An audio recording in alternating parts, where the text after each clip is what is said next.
اعوذ باللہ من الشیطان الرجیم بسم اللہ الرحمن الرحیم۔ سورہ نمل آیات نمبر 15 تا 21 میں اللہ کے نیک بندوں داؤد علیہ السلام اور سلیمان علیہ السلام کا ذکر کہ جب انہیں اللہ نے نعمتیں عطا کیں تو وہ غرور و تکبر کرنے کے بجائے اللہ کے شکر گزار بندے ثابت ہوئے۔ اعوذ باللہ من الشیطان الرجیم۔ وَلَقَدْ آتَيْنَا دَاوُودَ وَسُلَيْمَانَ عِلْمًا وَقَالَ الْحَمْدُ لِلَّهِ الَّذِي فَضَّلَنَا عَلَى كَثِيرٍ مِّنْ عِبَادِهِ الْمُؤْمِنِينَ۔ اور بلا شبہ ہم نے داؤد علیہ السلام اور سلیمان علیہ السلام کو خاص علم عطا فرمایا تو انہوں نے کہا کہ ساری تعریفیں اللہ ہی کے لیے ہیں جس نے ہمیں اپنے بہت سے مومن بندوں پر فضیلت عطا فرمائی ہے۔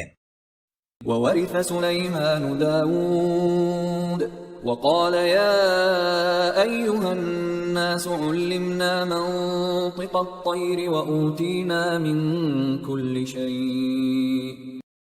پھر داؤد کا جانشین سلیمان بنا اور اس نے کہا اے لوگو ہمیں اللہ کی طرف سے پرندوں کی بولیاں سکھائی گئی ہیں اور ہمیں ہر قسم کی ضروری چیزیں دی گئی ہیں۔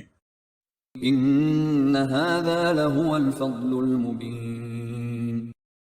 بے شک یہ سب کچھ اللہ کا بہت بڑا اور نمایاں فضل ہے۔ وحشر لسليمان جنوده من الجن والانس والطير فهم يوزعون۔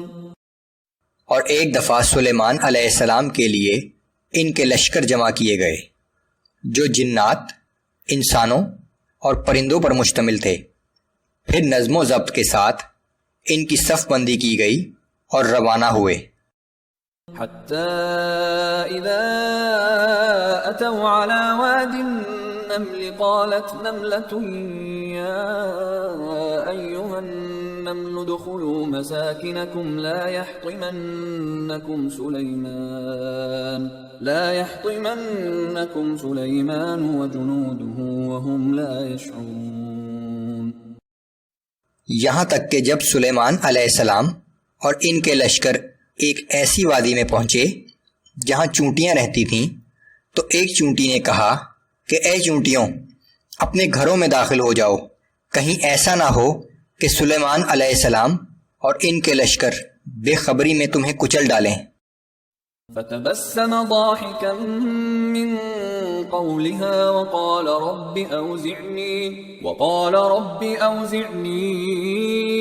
أن أشكر نعمتك التي أنعمت علي وعلى والدي وأن أعمل صالحا ترضاه وأدخلني برحمتك في عبادك الصالحين۔ چونٹی کی یہ بات سن کر سلیمان علیہ السلام مسکراتے ہوئے ہنس پڑے اور کہنے لگے کہ اے میرے رب مجھے توفیق دے کہ میں تیری ان نعمتوں کا شکر ادا کر سکوں جو تو نے مجھے اور میرے والدین کو عطا فرمائی ہیں، اور ایسے نیک اعمال کرتا رہوں جنہیں تو پسند کرتا ہے، اور اپنی رحمت سے مجھے اپنے نیک بندوں میں داخل فرما لے۔ وتفقد الطير فقال ما لي لا أرى الهدهد أم كان من الغائبين۔ پھر جب سلیمان علیہ السلام نے پرندوں کا جائزہ لیا تو کہنے لگا کہ کیا بات ہے، مجھے ہدہد نظر نہیں آ رہا، کیا وہ کہیں غائب ہو گیا ہے؟ لَأُعَذِّبَنَّهُ عَذَابًا شَدِيدًا أَوْ لَأَذْبَحَنَّهُ أَوْ لَيَأْتِيَنِّي بِسُلْطَانٍ مُبِينٍ۔ یقیناً میں اسے سخت سزا دوں گا یا اسے ذبح کر ڈالوں گا، یا پھر وہ میرے سامنے اپنی غیر حاضری کا کوئی معقول عذر پیش کر دے۔